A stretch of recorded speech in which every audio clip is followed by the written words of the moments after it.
Hola, ¿qué tal? Yo soy Fernanda Fierro, soy artista plástica, ilustradora y también muralista y voy a darles esta platica sobre cómo conceptualizar un personaje. En este caso yo hago lo que es Art Toys también y les voy a explicar el proceso de cómo conceptualizo un personaje y lo vuelvo a la vida real. O sea, pasa desde papel 3D a un personaje físico, ¿no? Entonces voy a mostrarles cuál ha sido el proceso, no de todos mis personajes, sino de uno en específico que yo sé que les va a ayudar para darse una idea a ustedes como ilustradores y diseñadores 3D. Un segundo, ok. Bueno, este es un personaje con el cual comencé, se llama Penny Payne. Entonces este fue parte de un proyecto artístico que hice que trata eh, sobre un proyecto que se llama Umbrales, en el cual consiste en 10 pinturas y un arte. Entonces, dentro de mi proyecto, este fue los primeros bocetos que yo tuve de mi arte. Este fue la primera idea donde yo pensaba que la temática sería en este caso sobre la migraña, dolor de cabeza. Y empecé por más bien como un personaje que tenía pues ojos grandes, manos grandes, el cerebro transparente, la cabeza transparente donde se le pudiera ver el cerebro y un pájaro carpintero que le estuviera taladrando el cerebro, ¿no? Entonces, sabiendo que dentro de las posibilidades técnicas yo no tenía el material o las posibilidades de hacer una pieza transparente, decidí hacer unos cambios dentro del diseño. Entonces, uno de los siguientes cambios fue, aparte de que decidí que si fuera parado o sentado, la mejor idea fue sentado porque iba a tener mejor estructura para poderse imprimir y poderse estar parada la pieza, ¿no? Y volviendo al tema del cerebro, que era parte de lo más importante del juguete, lo mejor para mí fue abrirlo de una de sus partes donde se pudiera ver el cerebro y y agregar a un lado el cerebro, ¿no? Aquí podemos ver me basé en en uno de los cuadros que pinté. Es como que la versión infantil del cuadro. Aquí ya tenemos el boceto un poquito más estilizado. Podemos ver las nubes, puede ver las pastillas que están rodando por su cuerpo. Tiene un traje tipo cap, traje de como pijama de hospital y vendada la pierna, ¿no? Tiene sus aretes, está llorando, en fin, son varias cositas. Este es okay, acá está el parte como iba a ser yo si esculpía la figura y en barro, que fue una de mis primeras decisiones, y sacarle moldes en silicón y todo ese tipo de cosas, ¿no? Pero en su momento me fue más fácil para mí hacer el diseño en 3D e imprimirlo porque se ofreció la oportunidad de que yo tengo un amigo que tenía una impresora 3D y dije, bueno, pues aprovechemos que hay los recursos, es más fácil imprimirlo, me salía más económico imprimirlo en 3D que sacar moldes de silicón, porque el molde de silicón a final de cuentas es más costoso que imprimir en 3D. O sea, también dentro de producir un juguete y sus medios, también las posibilidades de qué sale más económico o más viable a imprimirlo en 3D o molde de silicón. Muchas veces te sale muchísimo mejor tener 4 piezas de impresión 3D que un solo molde de silicón, y a ver si sale bien, porque también sacar los moldes de silicón es algo muy complicado en el cual no le puedes cerrar tan fácilmente, ¿no? O sea, debes de tener bastante práctica para que la pieza salga bien, ¿no? En todo caso, decidí hacer la figura en 3D, comisionar a un artista 3D y le hice los dibujos por todos sus lados, enfrente, parte de atrás, espalda, la parte de abajo, etcétera. Aquí pueden ver el detalle del pajarito. Es un pajarito carpintero. Y aquí hay otro de los primeros bocetos del pájaro carpintero. En un principio, pues como les había dicho, yo pensaba que el personaje estuviese parado, pero por cuestiones de estabilidad del personaje era mejor sentarlo, ¿no? Siempre en esos casos siempre es mejor de esa manera. Y bueno, y una vez que comenzó el artista 3D a trabajar, yo veía cómo él trabajaba y decidí hacer algunos cambios. Por ejemplo, o sea, en uno de los bocetos yo tenía contemplado poner una cajita de pastillas, pero por cuestiones de que entre menos huecos es mejor para en un futuro, de que si la figura 3D funciona y la puedo mandar a producir en masas más grandes, ahí sí conviene tener unos moldes bien hechos, ¿no? Entonces decidí mejor ponerle una píldora gigante que ponerle una cajita. Y aparte de que era más fácil que agarrara los objetos. A su vez yo ya le agregué cómo agregarle más texturas. Bueno, yo agarraba la imagen y con la tableta de atrás, con la tableta yo le dibujaba todo esto. Algunas cositas son dibujadas y hice un copy paste y ya le hice las anotaciones de los cambios que quería para que él viera cuáles eran los cambios que se necesitaban, ¿no? O sea, por ejemplo, las mangas un poco más abajo, los pulgares tendría que estar en la parte de atrás como sosteniendo algo. También las manos quería que fuesen más en forma de dedos de salchicha.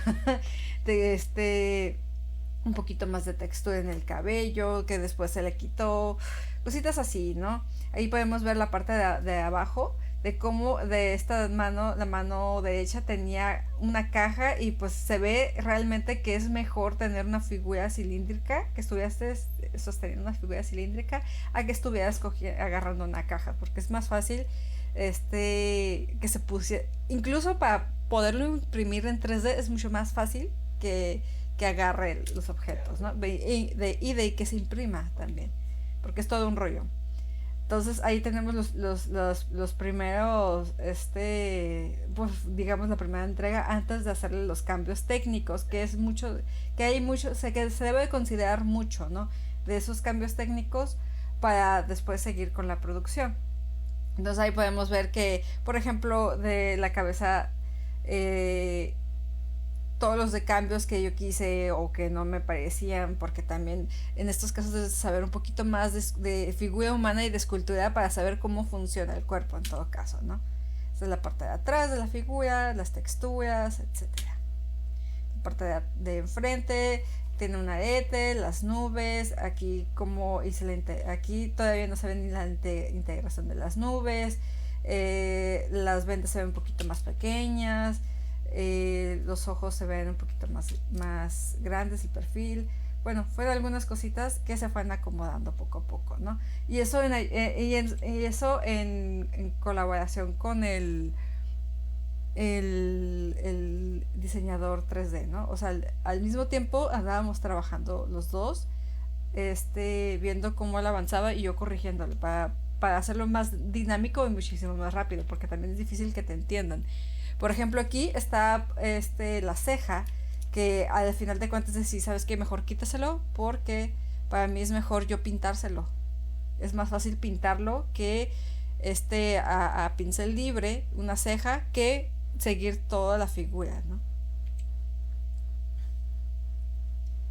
Hay algunos cambios que hice, anotaciones de cómo él entregaba la pieza y todos los cambios que yo quería. Por ejemplo, era lo que él había avanzado, y yo con la tableta 3D nada más le pintaba más, como le dibujaba para que viera los cambios que yo quería que se hiciera, ¿no? Por ejemplo, al principio aquí no se ve que tenga, aquí no tenía una ala, y yo le dije, no, pues sabes que ponle un poquito más de forma. Por ejemplo, en un principio el pájaro estaba más de este lado, y con la magia del Photoshop pues ya lo ponía más hacia el centro, y yo le indicaba que era bueno ponerle un un pivotito para que se conectara, un cilindro. Por ejemplo, cuestiones técnicas muy importantes, que las piernas estuvieran completamente rectas. La figura esta se imprimió en 1, 2, 3, 4 partes. Entonces todas las partes se deben de poder despegar, ¿no? Tendría que despegar fácilmente. Aquí está otra.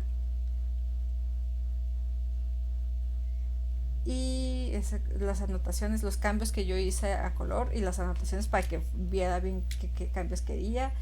Aquí está el boceto y los cambios. Estos fue de los primerísimos cambios, ¿no? Por ejemplo, las manos más grandes a comparación de los pies, ojos más grandes, cabello más cabezón, muchos cambios, reducir algunas partes. Eran anotaciones que yo tomaba un screenshot y le hacía sus cambios, sus anotaciones para que él hiciera los cambios que yo quería que se hicieran, ¿no?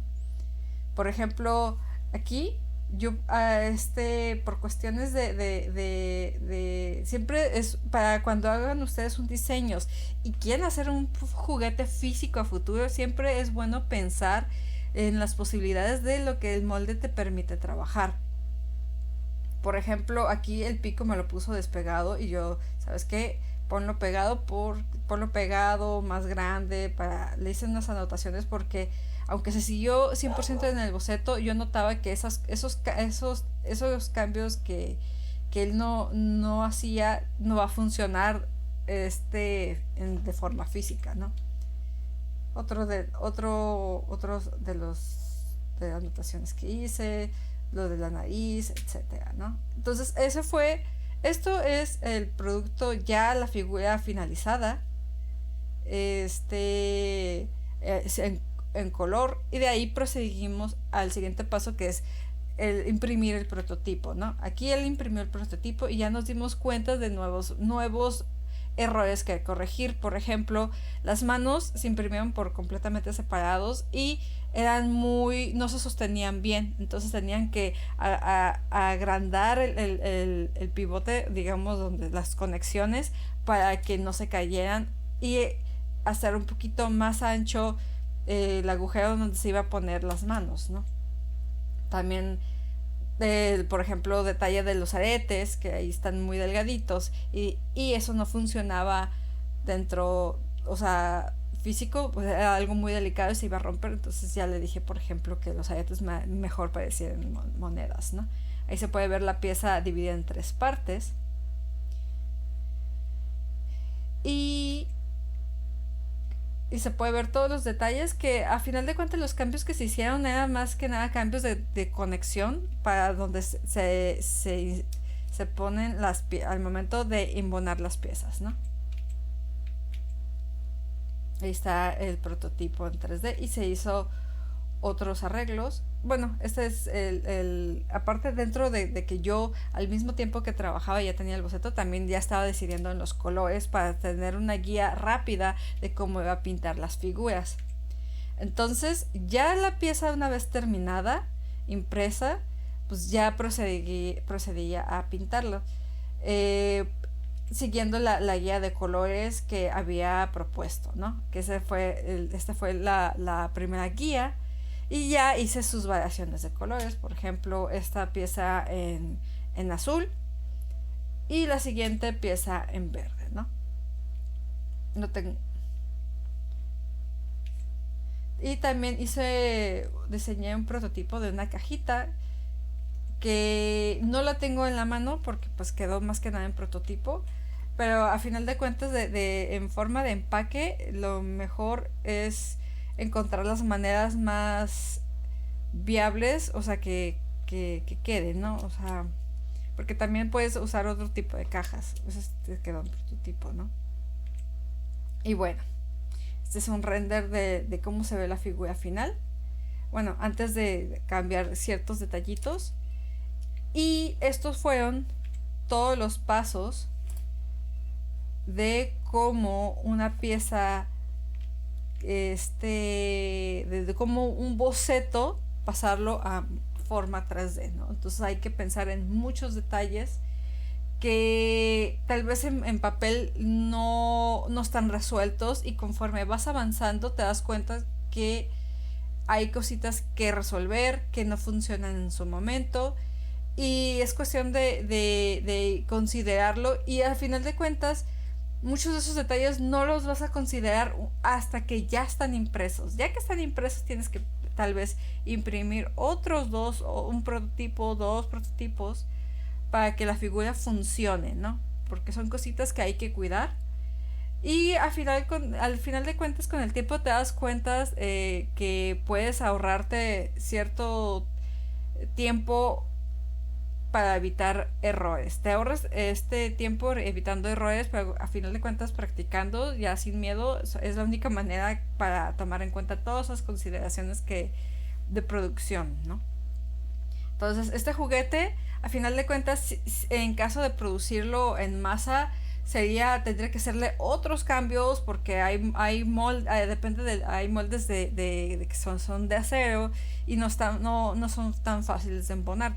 Tal vez tendría que hacerle otros cambios, pero de la manera más viable y sencilla podría ser en silicón a partir del prototipo.